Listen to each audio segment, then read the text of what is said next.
हमारे साथ हैं दीपाली जी, जिनके 348 मार्क्स आए हैं आउट ऑफ 400।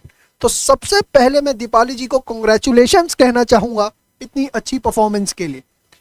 दीपाली जी, आपने अपनी जो तैयारी थी वो कितने महीने पहले शुरू कर दी थी? आपने फाउंडेशन 9.0 कोर्स से कब से पढ़ना शुरू कर दिया था, कितने टाइम पहले? सर मैंने मई में शुरू कर दिया था, अप्रॉक्स 6-7 मंथ्स पहले ही। तो सबसे बड़ी चीज, ये 348 नंबर एक रात में नहीं आ जाते जो आप लोगों को लगता है। आजकल तो बच्चों के अंदर एक नई चीज हो गई है, how to pass in CA foundation in 24 hours. मुझे तो डर लगता है आने वाले टाइम पे यूट्यूब सर्च में ये ना शुरू करते how to pass in CA foundation in 1 hour. Google भी कहेगा कि मैं भैया जवाब नहीं दे सकता इसका। दूसरा क्वेश्चन मैं आपसे ये जानना चाहूंगा दीपाली जी कि आपने अपना सिलेबस कितने समय पहले खत्म कर दिया था, या दूसरे वर्ड्स में कहूँ तो आपने रिवीजन को टोटल कितना टाइम दिया था? सर रिवीजन को आई थिंक 1 और 2 मंथ्स दिए थे। रिवीजन को 1 और 2 यस months। सर। तो आपने सिलेबस कब तक खत्म कर दिया था? Sir by the end of September. मई के अंदर कोर्स लिया और उसके बाद सिलेबस जो है वो खत्म किया सितंबर तक, और उसके बाद जो है लगभग 2 से 2.5 महीने रिवीजन करी। मतलब सिलेबस करने में कोई हड़बड़ी नहीं। और अभी जितनी मेरी बात हुई है, जितना मैं समझ पाया हूं दीपाली को, वो बड़े बेहतरीन तरीके से पढ़ाई करती थी। कॉन्सेप्ट वीडियोस देखे, कॉन्सेप्ट वीडियोस देखने के बाद जो मैं आपको अपनी हर वीडियो में स्टेप 1 बोलता हूँ, स्टेप 2 परफेक्ट प्रैक्टिस बुक के क्वेश्चंस जो है वो अपने हाथ से प्रैक्टिस करती थी। ऐसा नहीं कि उसको ऑडिट कर दिया, छोड़ दिया, हो जाएगा, कल पे डाल दिया जाएगा, क्योंकि अगर कल पे डाल दिया जाता तो ये 348 मार्क्स नहीं होते। और स्टेप 3 वो सारे के सारे लगभग चैप्टर वाइज टेस्ट देती थी। हाँ जी दीपाली जी, कुछ इसी तरह की स्ट्रैटेजी थी? यस सर, सबसे पहले तो कॉन्सेप्ट वीडियोस देखना, उसके बाद नोट्स को पढ़ना, अपने आप नोट्स बनाना, और फिर सारे क्वेश्चंस प्रैक्टिस करना। इसी से ही हो गया था सर। एक चीज मैं आपसे दीपाली जी पूछना चाहूंगा, बच्चों को ना जनरली क्वेरी रहती है कॉलेज के साथ पढ़ाई को किस तरीके से मैनेज करें। बहुत कॉमन क्वेरी है, आप अपनी कॉलेज के साथ पढ़ाई को किस तरीके से मैनेज करते थे? और एक चीज मैं सभी बच्चों को बता दूं, दीपाली जी जिस कॉलेज से है ना, हिंदुस्तान के हर बच्चे का सपना होता है कि कभी उसकी सीढ़ियां चढ़ने को मिल जाए, कभी उस कॉलेज के आगे से गुजरने को मिल जाए। क्लासरूम तो बहुत दूर की बात है, और वो वहां पर पढ़ाई करती हैं। वो है दिल्ली यूनिवर्सिटी के श्रीराम कॉलेज ऑफ कॉमर्स से, एसआरसीसी से। तो चलिए उनसे जानते हैं, जहां पढ़ाई का इतना हेक्टिक शेड्यूल रहता है, जहां परफॉर्म करने के अलावा कोई ऑप्शन ही नहीं होता, वहां पर वो अपने पढ़ाई के साथ, कॉलेज की पढ़ाई के साथ किस तरीके से जो है अपनी सीए फाउंडेशन की पढ़ाई को मैनेज करती थी। आइए जरा समझने की कोशिश करते हैं दीपाली जी से, प्लीज। सर कॉलेज की पढ़ाई भी थी, बट एक सोच रखा था कि 1-2 घंटे इस सब्जेक्ट के लिए निकालने हैं, इस टॉपिक के लिए निकालने हैं कि टॉपिक आज कवर करना है।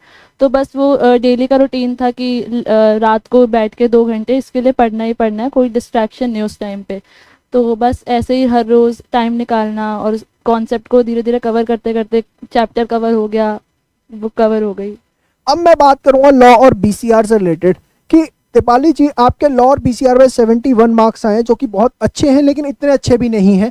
मतलब आपको मेरे हिसाब से अगर 90s में देखूं तो वहां भी आप 80+ ला सकते थे।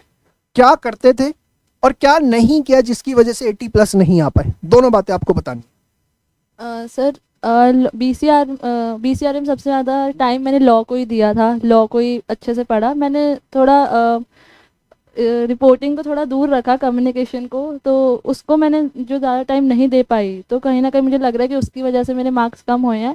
बाकी लॉ में मैंने लॉ की सबसे ज़्यादा तैयारी करी, रिटर्न भी करा, बट एक टाइम था जब रिवीजन मैंने ज़्यादा टाइम जो है मैथ्स और अकाउंट्स को दिया, लॉ को उतना टाइम नहीं दे पाई। उतने मॉक टेस्ट दिए, बट एक अच्छे लेवल के मॉक टेस्ट नहीं दे पाई, और उसी की वजह से शायद 80+ नहीं आ पाए।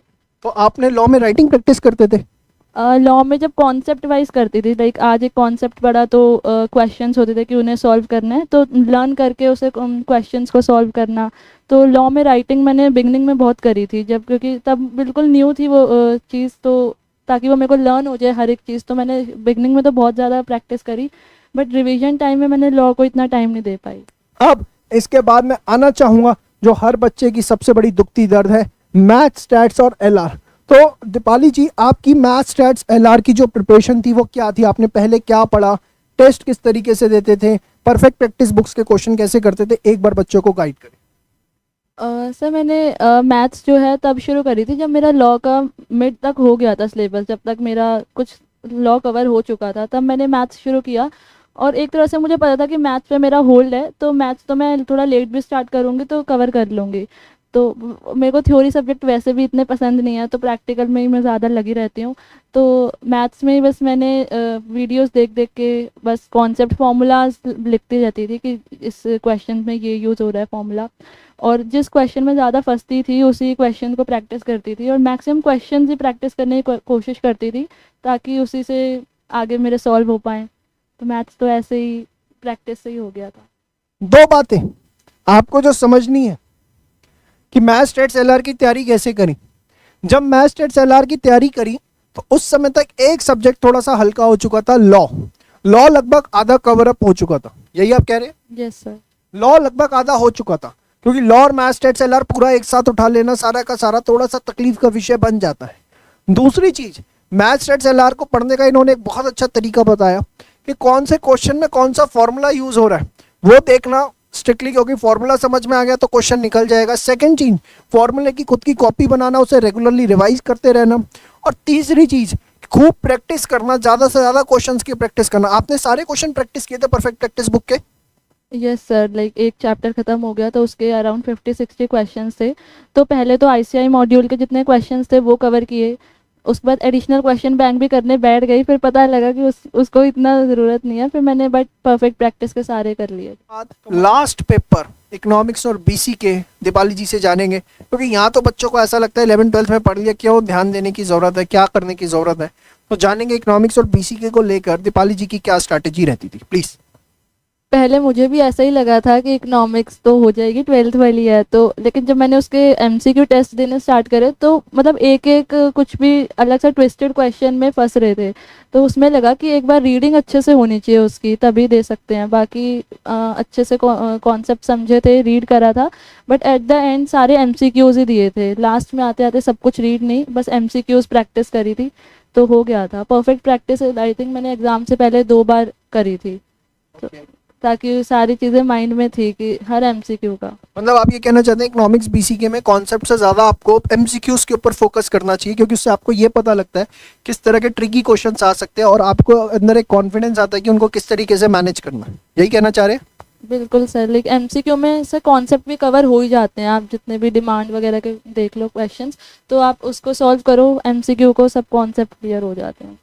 देखो इकोनॉमिक्स बीसी को लेकर के जो आपको लगता है छोड़ो यार इसको तो आखिरी के हफ्ते में पढ़ेंगे, और ये 11th-12th जैसा है, जिस बच्चे के 90 मार्क्स आए हैं वो आपको साक्षात बता रहा है, दीपाली जी साक्षात आपको बता रही हैं कि भैया इस चक्करों में मत पढ़ना, लगता तो यही है कि 11th-12th है, बट 11th-12th होती ना तो आईसीआई नहीं लगता इसको। यहाँ पर आपको इसको पढ़ना पड़ेगा और ज़्यादा से ज़्यादा क्वेश्चंस प्रैक्टिस करने पड़ेंगे, तब जा करके जो है ये चीज़ होने वाली है।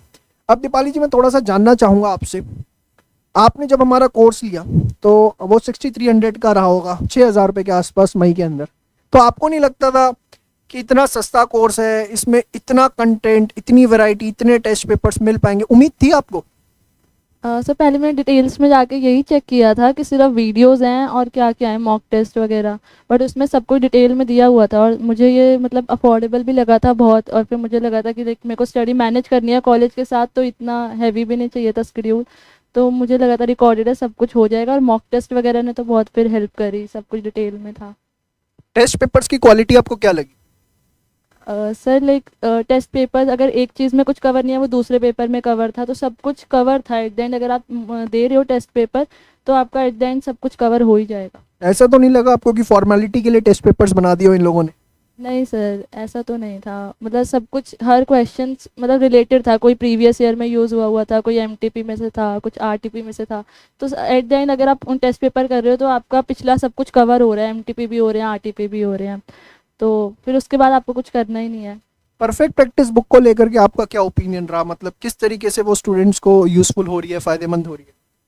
आई थिंक आईसीआई मॉड्यूल के बाद अगर किसी को लॉ वगैरह में भी अगर कुछ पढ़ना है तो मैंने ज़्यादा प्रैक्टिस लॉ की परफेक्ट प्रैक्टिस से ही करी थी। उसमें आपको क्वेश्चन वाइज दिया हुआ था कौन से किस लेवल पे आए हुए हैं, आरटीपी ईयर वाइज दिया हुआ था, तो अगर आप वो अच्छे से कर लेते हो तो आई थिंक उसके अलावा आपको बुक भी आईसीआई की बुक ही पढ़ने की ज़रूरत नहीं है, अगर परफेक्ट प्रैक्टिस ही कर लेते हो। कभी आपको ये फील आई 6,000 में इतना सारा कैसे दे सकते हैं ये लोग है? मतलब टेस्ट भी दे दिए, बुक्स भी पहुंचा दी, वीडियो भी दे दी। अच्छा, सर्विसेज भी आपको कैसी लगी हमारी? सर्विसेज भी बहुत स्मूथ थी। अगर आज क्वेश्चन पूछा तो मैं शाम तक 1-2 घंटे तक आ जाता था रिप्लाई। तो सर्विसेज भी काफ़ी अच्छी थी।